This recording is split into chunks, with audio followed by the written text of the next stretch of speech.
Farnaz, I'm very, very, very happy that you're talking to me today for She Can. Tell us a little bit about yourself and what you do. Well, thank you for having me. So I work in property, and I've been working in property for my entire career. It kind of happened by accident. I was a very lively student, let's say, and quite difficult to focus me in on one thing. I think my sports is what kept me going through school and kept me, you know, moving things in certain directions. And when I finished school and wanted to go to university, I remember my father saying to me, just go to university for the experience of going to university, even if, you're not really thinking, oh, I really want to study this and that and the other. So I thought, well, photography would be a really good thing to choose because, I'd have to do very little studying. So I'll do photography. So I went and did photography. And when I finished photography, I felt like if you're going to succeed in photography, you've got to breathe, live, eat photography. Otherwise, you shouldn't really dedicate yourself to it. So I decided that I would keep photography as a hobby, and that's not something I would do. And my family were from after the Iranian Revolution. I'm originally Iranian, and after the Iranian Revolution, when we came here, it was actually just before the Iranian Revolution. We came to go to school here. Um, we were invested in property. So we were using other agents and we had some experience and exposure. I say we, my father. And he thought, well, she's quite a people person. So maybe what we're outsourcing to other people, we could start trying to do ourselves. So out of the basement of our building, he set up by coincidence, about 8 months before I graduated from university, an agency which was built on being very American in style. So it was all computerized, and we had brokers that worked on commission, and we had six, seven, eight people here doing that, running around in the way that they do in America. So it was a little bit unusual, and he never said to me, come to work. So what I would do is I'd come and make commission and then I'd go off traveling. And when the money finished, I'd come back. And the more I did it, the more I got involved. And suddenly, before I knew it, I couldn't go away as much because I had all these responsibilities. So that's kind of how my journey started. But what I like about working in property is that no 2 days are ever the same. So that really suits me. And I deal with a lot of different people all the time, and you have to problem solve. And actually, it's been really character building, having to be shouted at all times by everybody, and then learning not to really let that upset you. Um, so my relationship with property has been very different in the sense that I kind of take it on as a challenge. Like, okay, that is so wrong that things are done that way. How can I do things still within that framework, but do it my way? So that's worked in the sense that I've established myself in the marketplace as somebody that people come to and say, I have this problem. What do you think I should do? And I then solve that problem. So it doesn't always mean that you make the most amount of money, because you're actually driven by helping people before you're driven by what's going to go in your pocket. But this has kind of been the journey on which I've been in the business for the past 30 something years, and how we built up our original business being Palace Gate, which then led to us launching London Property as a platform in the middle of lockdown. And the history of London Property as a platform is that 20 years ago, I was astonished at how much people in technology were taking advantage of people in property, because they just wanted to sell property. They didn't care about technology. So they were selling them very basic and, not really very sophisticated technology to help them for huge amounts of money. I mean, when we first started 30 years ago, we were using one of only two software providers, and they were charging £5,000 a year back in 1990 just for people to record their data in it. And most people thought, they were giving them rocket science. So they're like, okay, fine, we've got to pay 5,000. And it was, it's expensive. And I remember saying to the guy, can I take my data out? Because I want to mail merge our tenancy documents and this and that and the other. And he's like, no, it's encrypted. I said, well, can you unencrypt it? And he said, no. So that really got me going. And I remember at the time, there was another software house that was just launching. And I said, if you want to come to my office and figure out how to get my data out of this program, then I'll be really happy and you can do whatever you like after that. They are now actually one of the biggest software houses, and I got my data out. So this kind of unfairness in the industry is what drives me.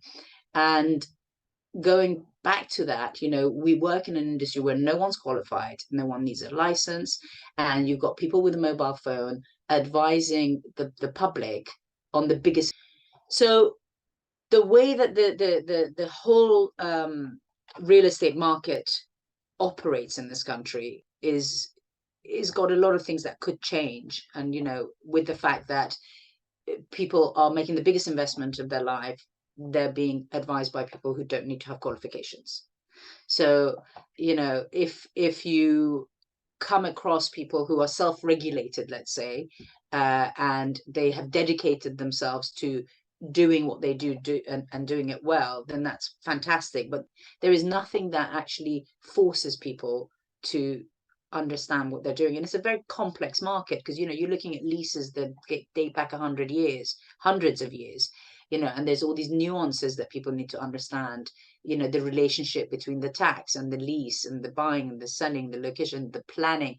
All of these things really, really require professional advice. So people going in blindly, making these decisions without any professional advice can have a huge impact on the value of their property and on what they get out of it. So that for me was very much, in the middle of lockdown, a friend of mine said to me, darling, promise me something. And I said, what's that? She said, promise me you're going to quit. I was like, excuse me? Because I've been trying to do this technology project for a while, since I had that first run-in with the software provider I was using that I felt was so unfair. So the minute I heard quit, I decided, okay, I'm going to come at this from a completely different angle. If I bring everybody what they want, then there is nothing to disagree about. So the experts, I highlight what they specialize in by creating with them videos and masterclass podcasts that actually educate the listener or give them some information that's insightful or interesting. And then I connect them with our members, and our members are invited. It's all of this is no charge to the users, and our members are invited.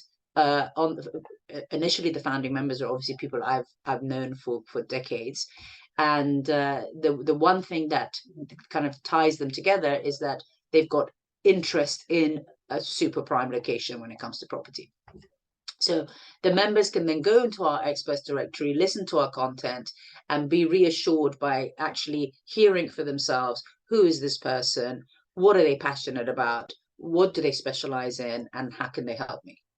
And that's sort of my way, I guess, of saying, okay, let's just bring some regulation to this, and let's actually highlight the people who are passionate about what they do, who are good at what they do, and let's let the public understand that it's not just about I've got a property to sell and I need to go to that agent and it's done. It's actually the personalities that make a difference.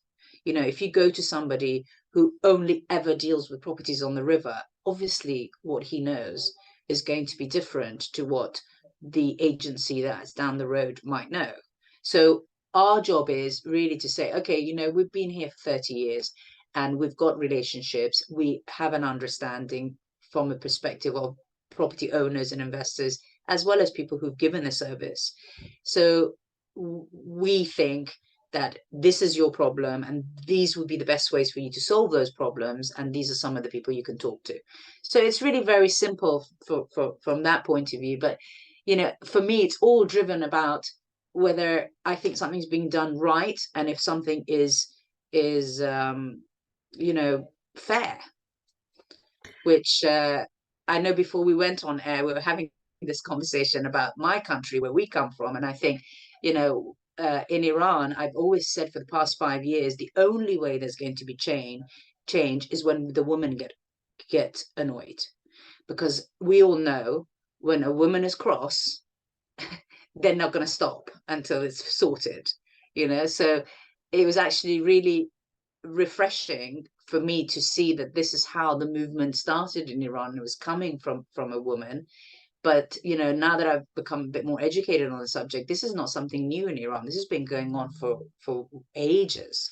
That the problem has been, the women have been speaking out loud. And you and I were talking before the camera, before we started recording, about how, it is really important for us what happens to the next generation, of our own children, and what they're left with in this world. And I guess if you reflect that in what I'm doing in real estate, is yes, I would love to start thinking about retiring from this crazy world that has taught me a lot from a personality perspective, but it's still very flawed, the real estate market. And I would like to be able to kind of graduate from this and retire from this thinking I've done something good. At least there is a place you can go to where the people who are there are actually dedicated to what they do. They take what they do seriously, and they are going to deal with your problem, you're resolving whatever you want to resolve, with integrity. And I think that for me is something that in my private life and in my work life is a really important driving force, you know. Farnaz, I love how you put that, because I really believe that women are inherent change makers and we can't live with a status quo, and therefore we change it, which is exactly what you've done. And there are parallels of women all over the world starting companies to change something that doesn't work the way it does, and to make an impact, and to better a situation for the next generations, as we are the bearers of children. I'm wondering, Farnaz, we've touched on Iran. Would you like to expand on it? What is it like to live as a Iranian, outside in London? What is it like right now? So I came at a young age, and I went to British schools, and I've made fantastic friends, and this is my home. And actually, until I had children, I always used to say I'm Iranian. And then once I had children, I feel a lot more British than I did, because this is my children's home. This is where they belong, and that's for them. That's been really interesting. And when all this uprising happened, a friend of mine sent a message saying, should we all have a coffee and discuss our identity crisis? And I hadn't even thought about it until I got this WhatsApp from her. And then I started thinking, because I had ruled out the possibility of having any relationship with Iran in my lifetime, and then suddenly this has become a potential possibility, there was this kind of sense of belonging that came, and I started to feel that actually, you know what, we've been deprived for 43 years of having a sense of belonging that has been taken away from us. And when these demonstrations first started, I live very near the Iranian sorry, my work is very near the Iranian embassy, and I remember as a child when the SAS had gone in there and blown it up to get the hostages out, our windows were shuddering here in Palace Gate. And then at the beginning of this uprising, they went there and they started throwing red paint on the building. And I'm thinking, what have you achieved in 43 years? We've gone from that to this. It's really nothing has, from where we sit, has improved. And all the promises to the people in Iran that they're going to get all these benefits, and they're all still waiting for these miracles that are coming, from God and from religion, that are not happening. And their children are being educated in I don't have enough knowledge to say this for a fact, but I don't think the Iranian children are being taught any of the history of Persia in schools. They're all being taught religion. They go into assembly and say, death to the big Satan, death to the little Satan. I mean, it doesn't make any sense from where we are living, that people are expected to have this life where they've got a country with so much potential, with so much natural resources, with so much brain power. And it's just such a waste. And Yeah. I think it will take time, but I think that it'll be very difficult to continue telling the people that you have to wear this, you have to say that, you've got to be with this person, you can't say to people these things anymore. You know, imagine somebody came to us here in England and said, you know, no more music from tomorrow. It's illegal. You can't listen to music, you know. Don't, you Yeah. can't wear that. You need to wear this. I mean, Yeah. It I would, hope we see that. I hope we see the change in our lifetime, but I think it's more likely than ever that we will. yeah. Fingers crossed. Yeah, I mean, I'm slightly hopeful. At the same time, I'm devastated for the tragedies that have to happen for change to happen, and the change isn't even sure, right? So that's what is sort of really getting to me right now, that so many people, and especially women, are endangering their lives for something where we don't know if it is a positive outcome for the people living in Iran. Um, I think they really underestimated the power of social media, and we are literally all getting. I spend 2 hours a day getting news from social media, and you know it takes about 2 to 3 weeks before that news gets into the mainstream Western media. But that is, you know, people have established their sources now, and they know, you know, you go to the celebrities to get the most real news. And those celebrities outside of Iran have made huge advances. You know, we've had people go to the White House, they've gone to the United Nations. You know, the Iranians in LA are going to the city councils. You know, they're actually saying that if you don't help us, we're all not going to vote for you. You know, you can do these things in America. And I just think it's going to be really difficult. And we do need the help of the rest of the world because, you know, these are kids. They don't have arms. They don't even have a leader. There is noises coming where people are trying to put together committees of people that might be able to lead to this movement. But, you know, again, you want to be sure that the diaspora are not demanding things of the people on the ground that's going to then make them feel resentful because you know we're all sitting safely, you know, in Kensington making these comments, whereas if they say anything, you know, they can be tortured, killed, raped. I mean, it's just awful. yeah, But I think that it's going to be very difficult. I know that the United Nations are starting an inquiry, and I think the regime's response has been, we're not accepting them because this is just the Western ploy to mess with our country. But you know, we can only hope that little by little we can try and move this forward in a way where it can be discussed and resolved rather than, you know, getting into long wars like some of the other countries around Iran. yeah, yeah. It's But definitely pushing the needle in the right direction. Um, and a huge thanks to Germany. I mean, honestly, the biggest demonstration that has taken place has been in Berlin.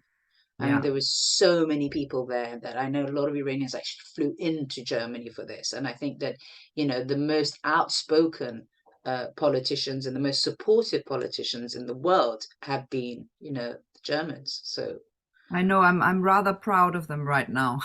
yeah, yeah, as Farnaz, always. thank you for putting that into context and speaking as a someone who was born in Iran. I'm wondering, I mean, I understand that London property really, your main motivators are to create change and to make an impact. Would you say your main motivator really is to bring about change in that industry? I would say so. I mean, I would like to say, as I say, you know, it's been a very challenging career and not a career that you know, you get a lot of respect from the people you deal with. So you have to really carve your way and, you know, stand your ground and say, no, actually, you know, you are going to understand that you've got to treat me with respect, and I am doing my best for you. So I think that I would really like to be able to contribute at least to bringing some sort of, I mean, it's a very important asset class, and especially in prime central London, you know, it's global news and global interest. I would really like to be able to contribute to creating a little corner somewhere where you can really go to for insight and information and knowledge. And obviously the more you can learn, I mean, we've got over 80 podcasts, so if you wanted to go and get tax advice, listening to our 20-minute podcast or going to get that tax advice could be a couple of £1,000 worth of advice. So hopefully that is bringing something useful to people, uh, throughout the entire real estate experience. So we try to cover from where you start thinking about buying or selling real estate, taking you through the transaction, managing property ownership, living in your home with your family, and then exiting or planning, probate, tax, whatever. So we do try to speak to professionals who really are leaders in their industry, for all of those things. And hopefully that is something that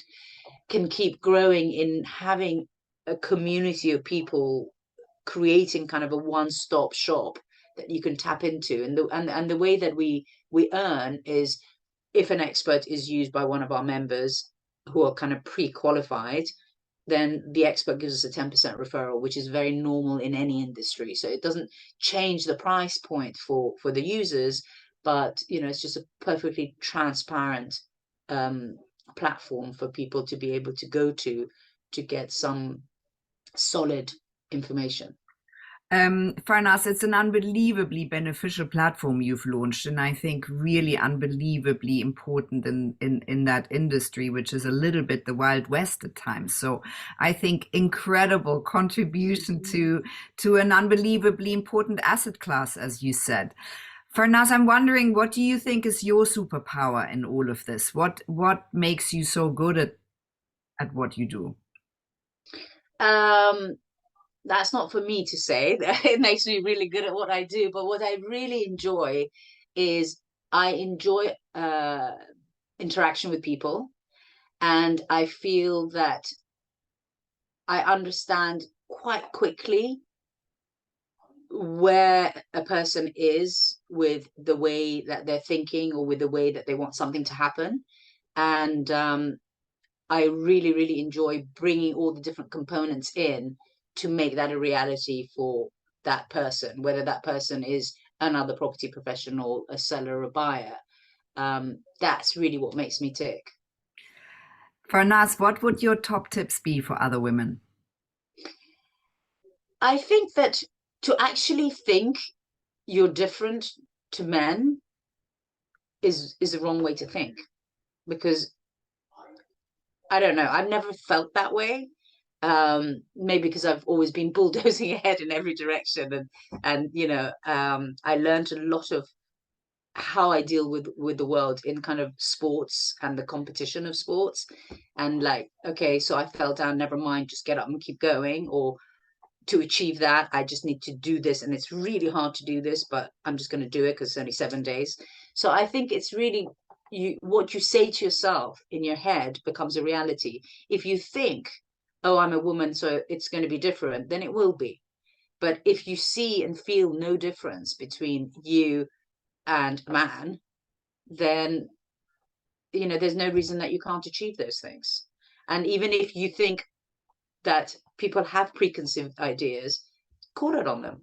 I always think that, whenever you want to get something done, if you are saying all the same things that people are used to hearing, then it's not really going to have an impact. But actually, if you go into a room and you feel intimidated because there's 10 men, and you actually call it, then that ice breaks, and then the whole thing just comes down already. And I think that's a really important thing. If you're feeling something in your gut, say it, because you know it's more than likely absolutely true and accurate. And you voice it. A problem shared is a problem halved. So voice it and just, And you'll find someone that resonates. Yeah, a very yeah. good tip. Farnaz, what are the plans and dreams for you for your future London property? London property, I'm really, really enjoying doing what I'm doing. I'm meeting really fascinating people. And again, taking that ability to understand the situation and try and have interesting conversations with people. So it really highlights their strong points and resonates with people who are looking for something. So that for me is really fun. And what I would like to see, I mean, I always say I tend to be always in a rush, so I'm trying not to be with London property. So I always say, well, at the moment my kids are 12 and 14. If I make this a success by the time they finish from college, I'll be happy. Amazing, Farnaz. And you will, and it already is a big success. Thank I you hope so. so much for talking to me today. Thank you. Very, very interesting conversation, and much success with your project. I think it's fantastic what you're doing. Thank you, Farnaz.